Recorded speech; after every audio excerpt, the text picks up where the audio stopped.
Hello, am I audible and is my screen visible? Yes, sir. Yes. Okay, thank you.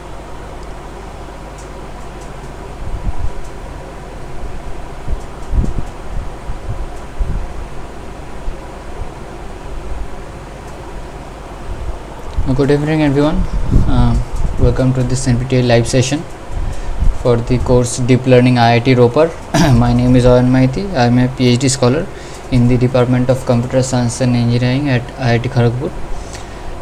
So this is my 8th live session, and I will discuss some questions on week 8 topics. And if you have any questions or queries regarding these topics, you can ask me during my session. So we will start solving the problems first, then if you have any other questions, you can ask me.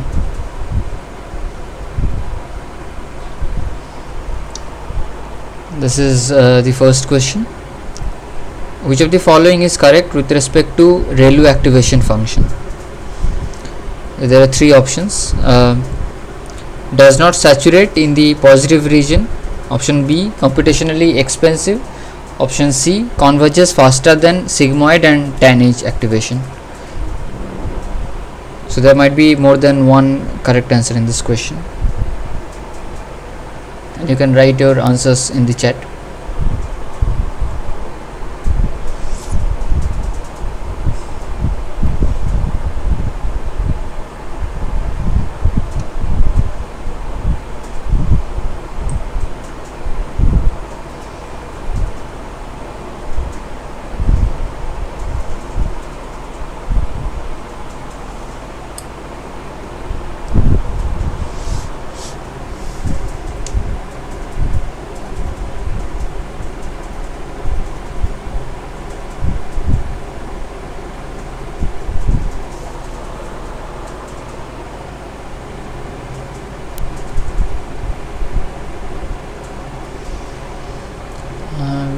says option C.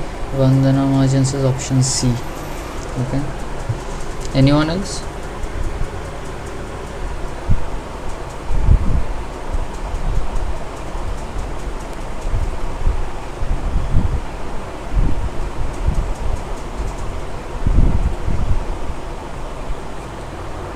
Himadrini Yogi says option A. Okay.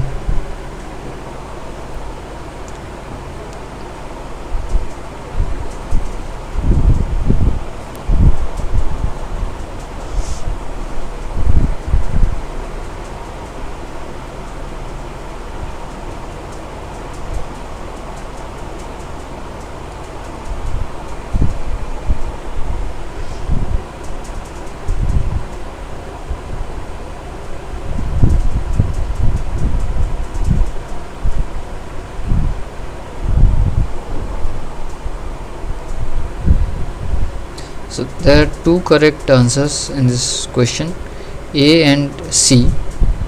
So option A says that it does not saturate in the positive region, and option C says that converges faster than sigmoid and tanh. So if you draw the Rayleigh activation function, you will see that it looks like this.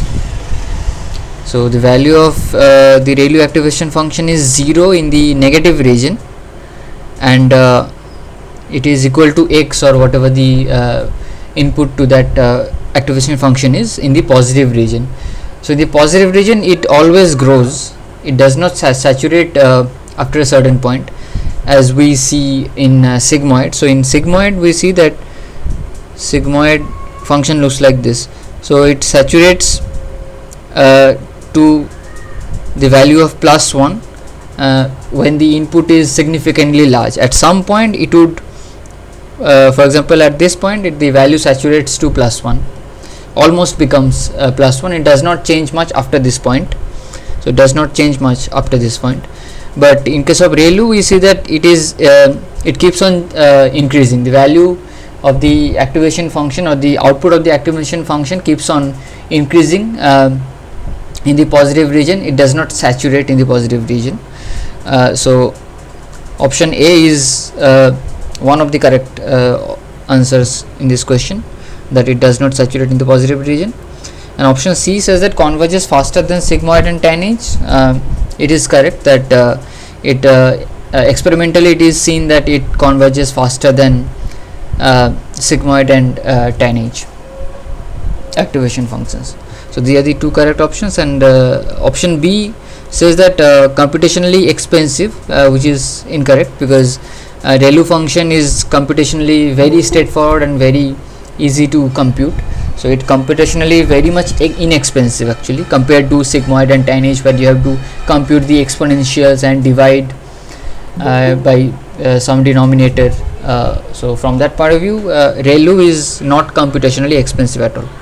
So A and C are the two correct answers.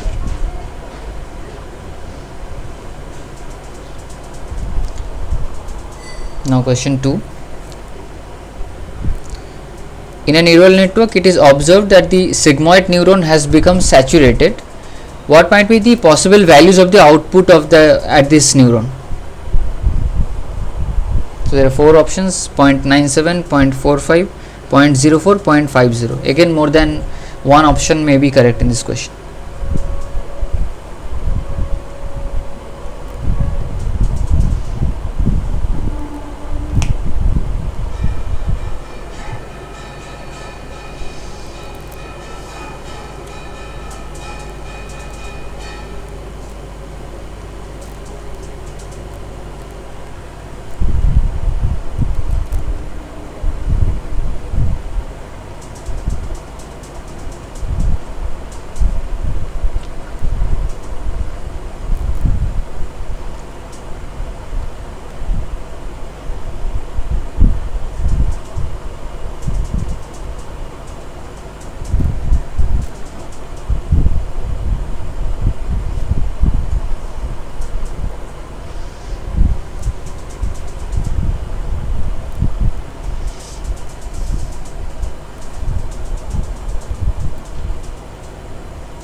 Rohini says A and D, which are 0.97 and 0.50.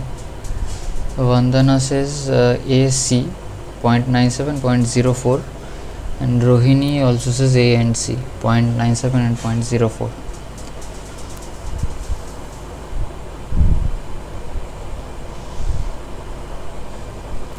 Anyone else?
And correct answers are A and C.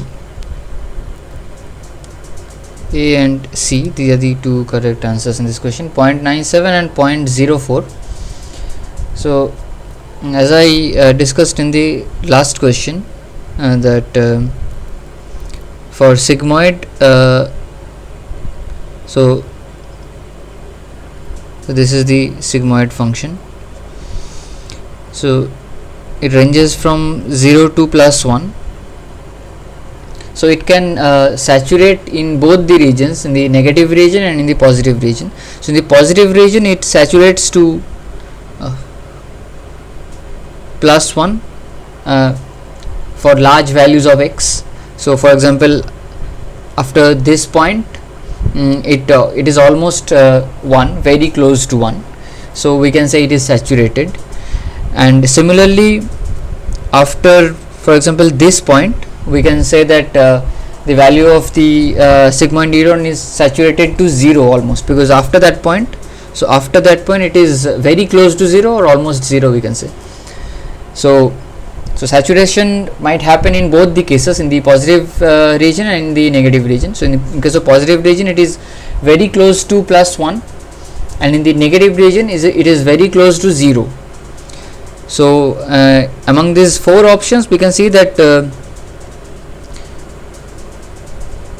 that this first option A, which is 0.97, it is very close to 1, and second option is 0.45, which is not close to 1. So this does not mean it is saturated if the output is 0.45.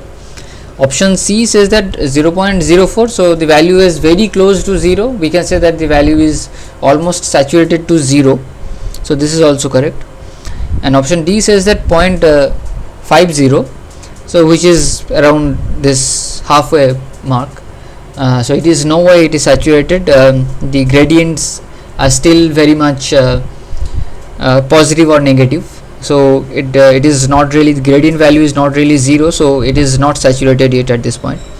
So this at this point also it is not saturated. So these are the 2 correct answers, A and C. So either it is very close to 1 or very close to 0.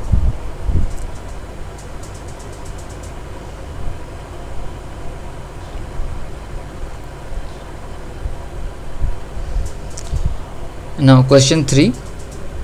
Which of the following functions produces zero centered outputs? There are 4 options: ReLU activation function, sigmoid, tanh, and none of these.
Bandhana says option C, Himadri says option C, Rohini says option C, Akila Iswari says 10 each.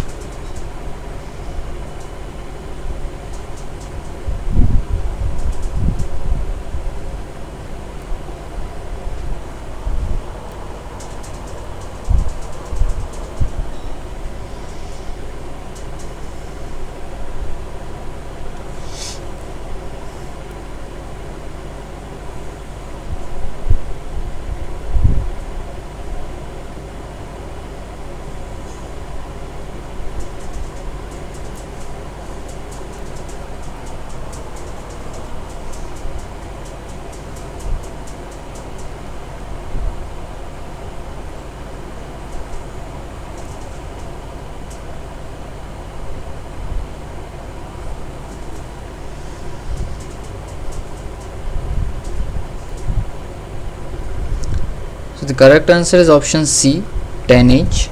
10H produces zero centered outputs. So if we see the expression of 10H of some input x, it is e to the power x minus e to the power minus x divided by e to the power x plus e to the power minus x. And if we plot this, we will observe that it's the curve looks like this. So the value ranges from plus 1 to minus 1, and at the center it is the value of the 10H function is 0.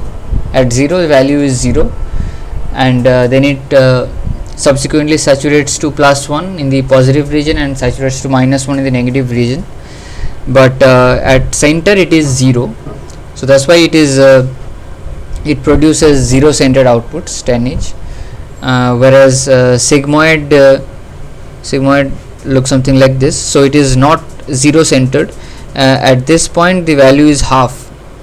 At 0 value is half, so it is not zero centered for sigmoid, and for ReLU it is something like this. So this is not zero centered because the two parts of ReLU are not symmetric at all. In the negative region value is 0, in the positive region value is x, so it is not centered at all, that we can find out whether it is zero centered or not. At x equals to 0 the value is 0, but the positive and negative parts are not centered, so we cannot say it is zero centered. So that's why the only correct answer is 10H, that 10H produces zero centered outputs.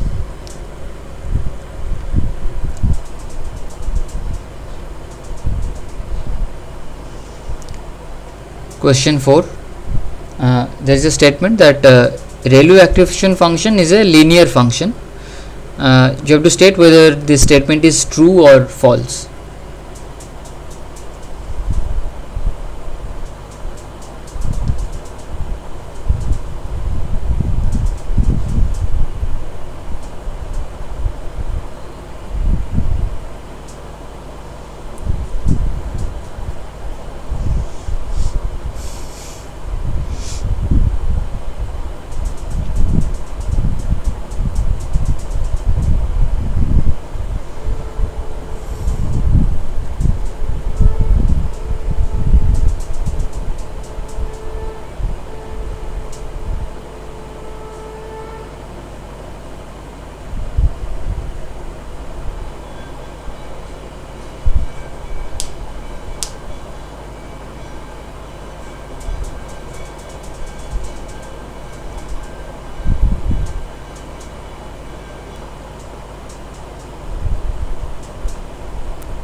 Vandana says option B, Rohini says option A, Akila Iswari says no, it is false.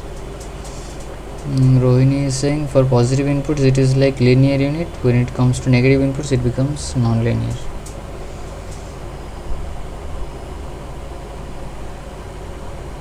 Anyone else?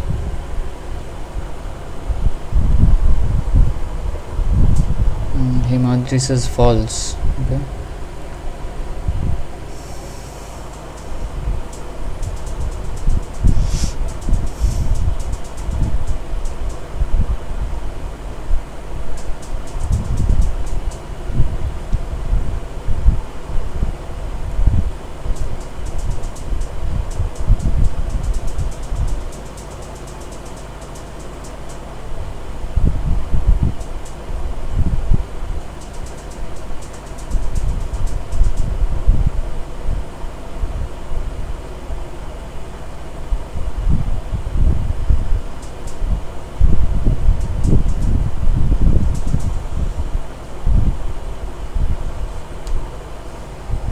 The correct answer is false. ReLU activation function is not a linear function. So the full form of ReLU is regularized linear unit. So from the name, it might suggest that it is a linear activation function, but it is not really a linear activation function. So ReLU. So this is what ReLU looks like. So in the negative region, this part is linear, this part is also linear. So separately, the two parts are separately linear. In the negative part, the value is always 0. So this part is like y equals 0 straight line, and the positive part is like y equals x. This is also a straight line. So these are two separate straight lines, but overall this activation function is not linear. So for to be a linear function, it has to be completely one straight line. It is not a straight line. So there are two pieces of straight lines, but when you combine these two, it is not one straight line. So you cannot say it is a linear function. So if it has been a linear function, then it cannot bring non-linearity in the neural networks, but ReLU works very well to bring non-linearity in the neural networks because of this piecewise linear structure. Two pieces separately are linear on their own, but when you combine the whole ReLU function, this is not a linear function. So that's why the correct answer is false.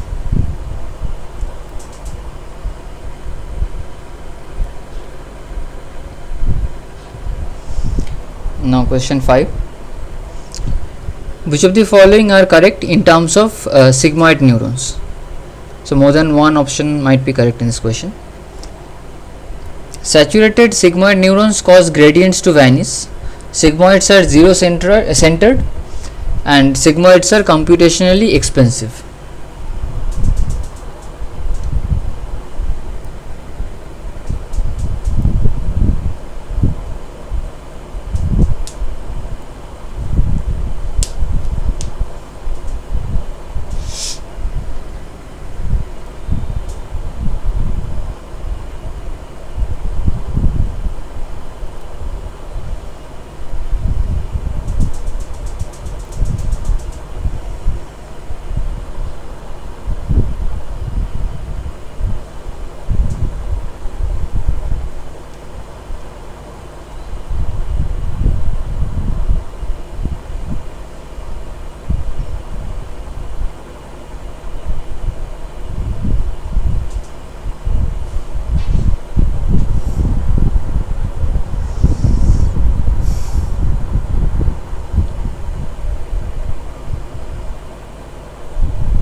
Bandana says AC, and Rohini says AC, Himadri says AC.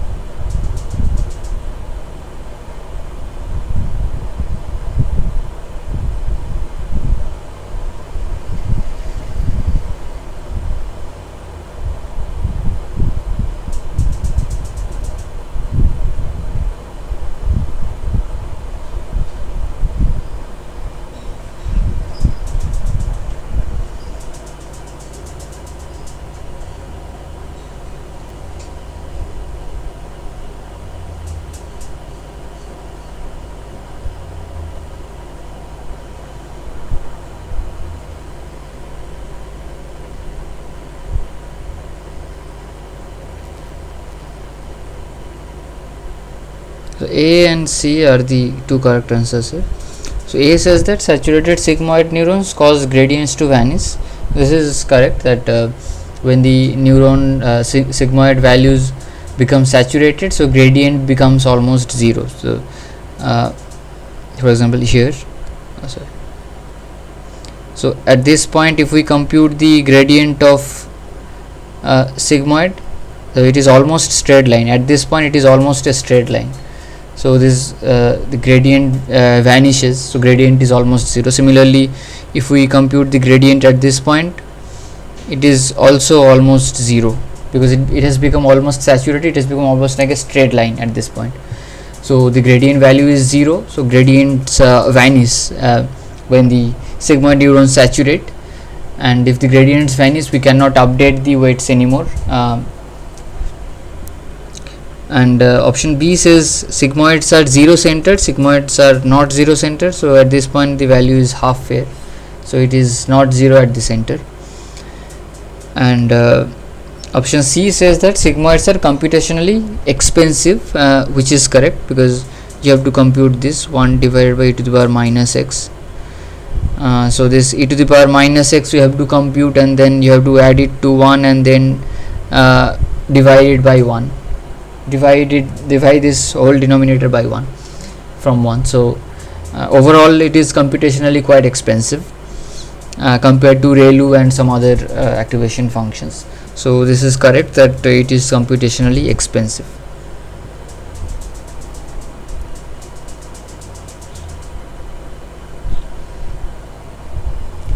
Now question 6.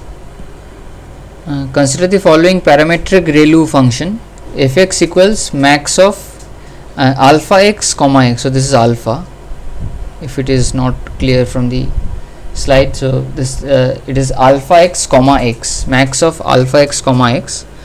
So statement is that the parameter alpha gets updated during backpropagation.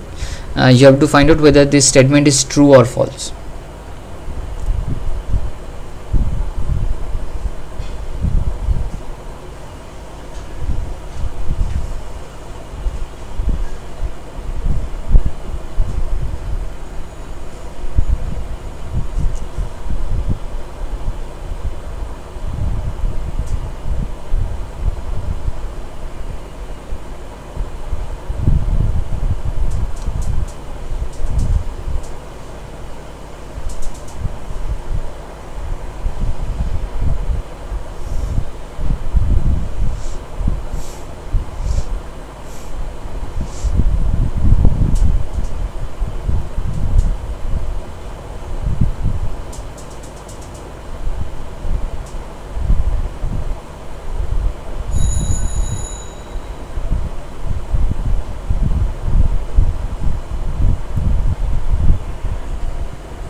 Rohini says A, Vandana says A.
correct answer in this question is false, that the parameter alpha does not get updated during backpropagation. So alpha is a parameter of the ReLU function, where it works like a hyperparameter which we don't update during the backpropagation algorithm. So this parametric activation ReLU activation function max of alpha x comma x. So this generally looks like this. So the negative part and the positive part would are both linear straight lines, but the slopes are different. So that this alpha is this slope for this one. So this is the alpha x part and this is the x part. If alpha is between 0 and 1, then the parametric ReLU function looks like this. But this alpha is kept constant or fixed during the whole backpropagation training period, and alpha is not updated during the backpropagation algorithm. So it is fixed at the beginning of the backpropagation algorithm, and it is kept constant during the whole period.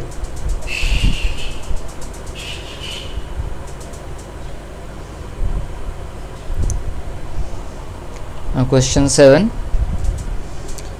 Which of the following is incorrect concerning the batch normalization process in neural networks? So there are 4 options. You have to find out which of the following are incorrect. So more than one options might be correct in this question. We normalize the output produced at each layer before feeding it into the next layer. Variance and mean are not learnable parameters. Batch normalization leads to faster convergence, and backpropagation can be used after batch normalization. So you have to find out which of the following is incorrect regarding batch normalization.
Vandana says option B.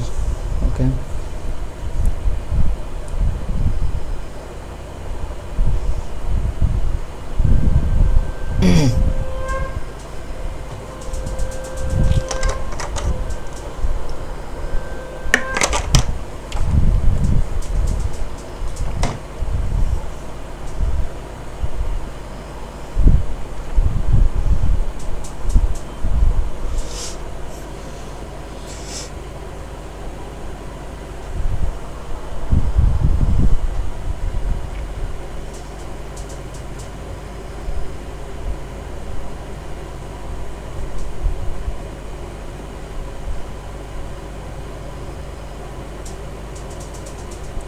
The answer is option B here.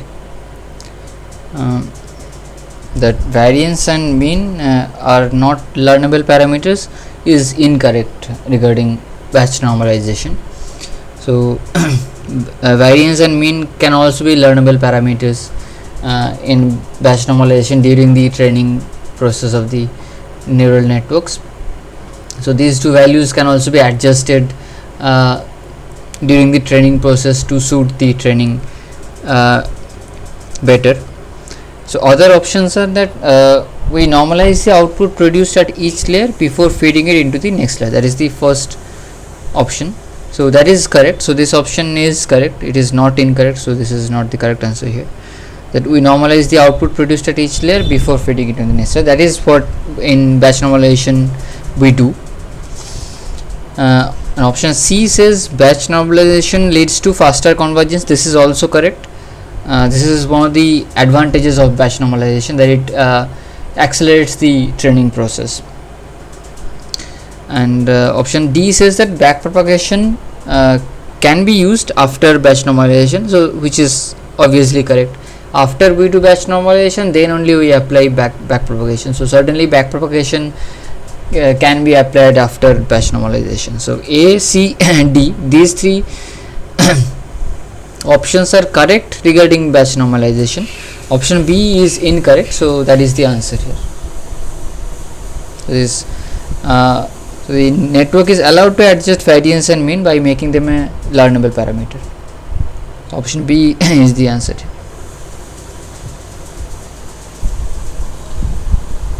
Now question 8. Which of the following statements is true with respect to exponential ReLU activation function given by a to the power x minus 1 if x is less than equals 0 and x if x is greater than equals 0, and it is given that a is not equal to 1. So there are four options. You have to find out which of these following statement is true with respect to exponential ReLU.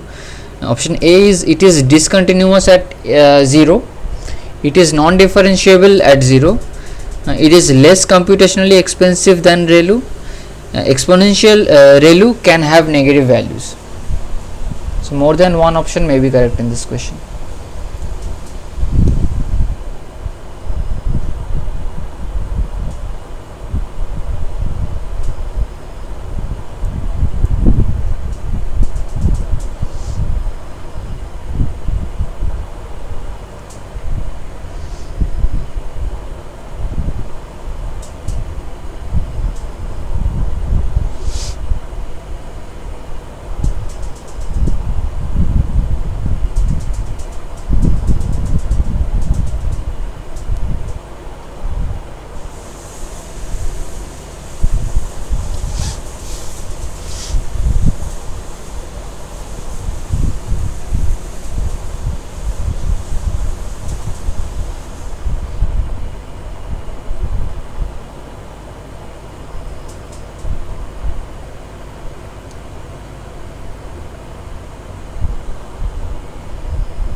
Vandana says option B, Rohini says option B.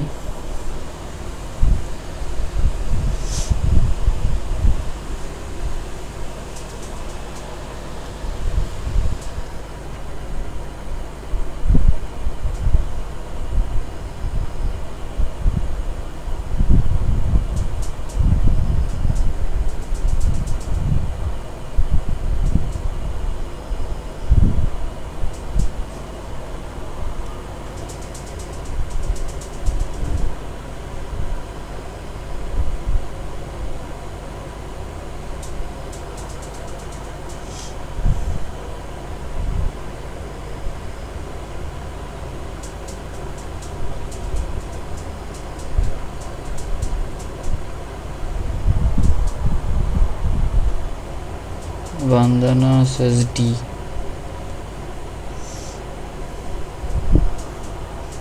So in this question there are two correct answers, correct options, B and D. So if we go through each of the options one by one, so it is, first option says that it is discontinuous at 0.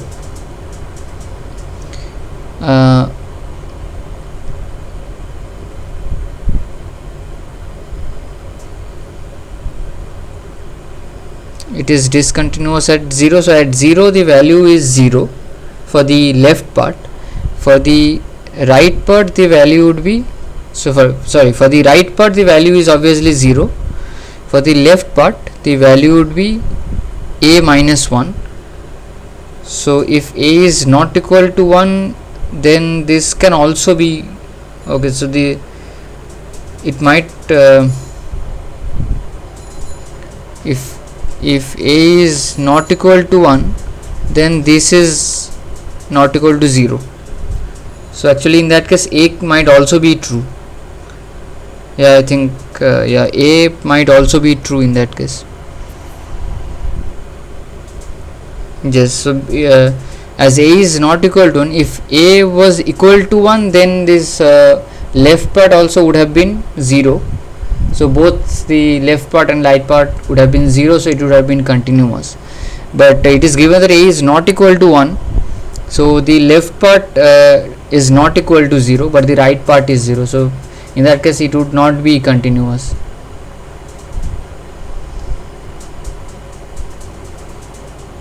And option B says that it is non-differentiable.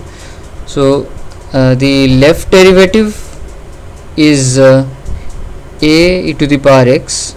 So at x equals 0 it would be a e to the power 0, so it is a. The right derivative would be so just derivative of x, which is 1.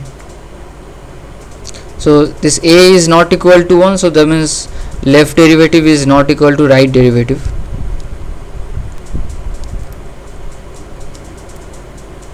So a is not equal to 1, which is given, so it is non-differentiable at 0. So B is right. C says that is less computationally expensive than ReLU, which is not correct. It is more computationally expensive because this part a to the power x minus 1, so this e to the power x computation is quite expensive as compared to normal ReLU function. So option C is not correct. And option D says that exponential ReLU can have negative values, which is correct because in the right part, this x, it is x, so that part is always positive, but the left part, which is a e to the power x minus 1, so this might be less than 0 whenever a e to the power x is less than 1, so which might happen. So if a is negative, then certainly this would happen. If a is negative, this whole a e to the power x is negative, so this is certainly less than 1. So the left part might have negative values, so in that case the whole exponential ReLU function can have negative values. So option D is also correct. So B and D are certainly correct, and I think A is also correct, which I missed during creating this practice problem. So most probably A, B, D, all three are correct here.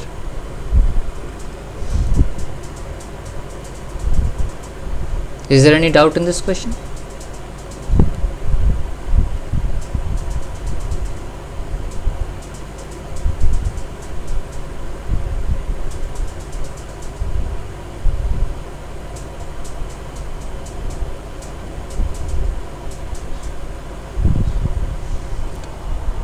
Now question 9.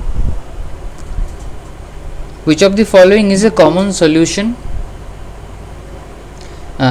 Which of the following is a common solution to the symmetry breaking problem? So there are 4 options given: increasing the learning rate, reducing the learning rate, adding more layers to the network, randomly initializing the weights.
Vandana says option D. Sorry, Himatri says option D, and Rohini says option B.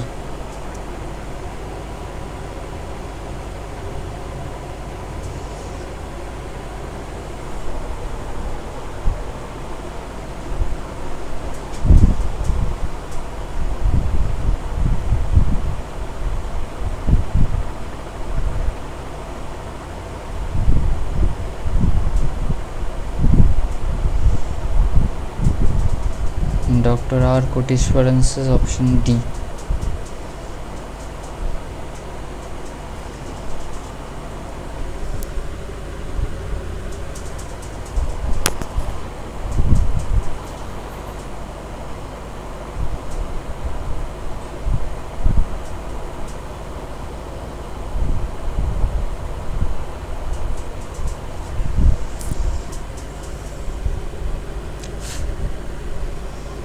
Correct answer is option D, that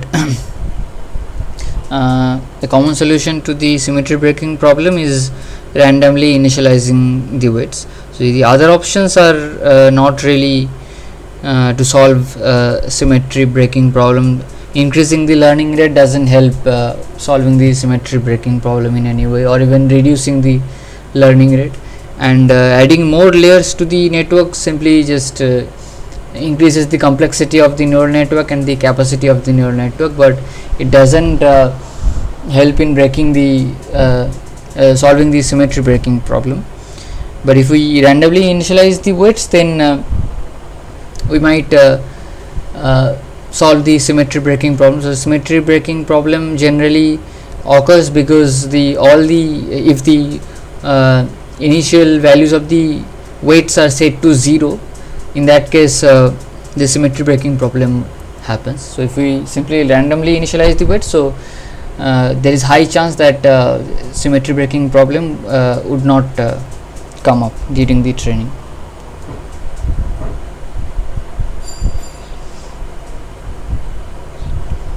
So these were the practice problems that I wanted to discuss in this live session. Now if you have any questions or queries, you can ask me.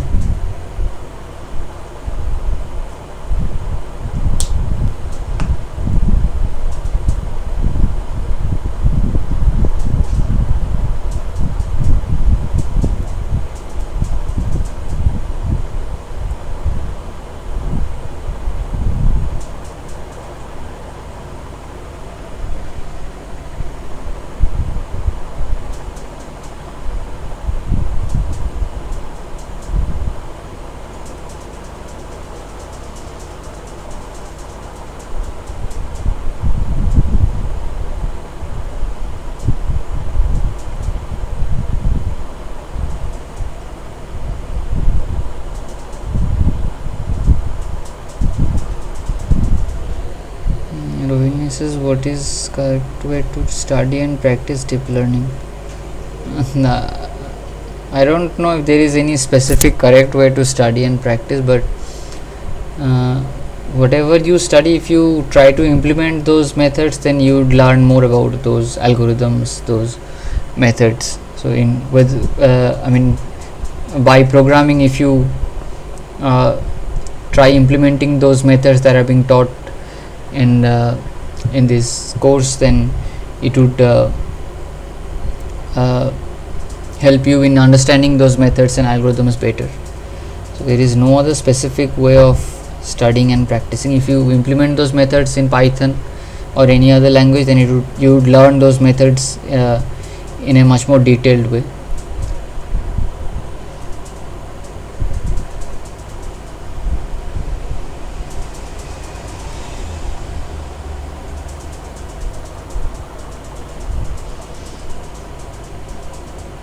There are no other questions, then we can end this live session now. Thank you everyone for joining, and we will again meet next week. Thank you.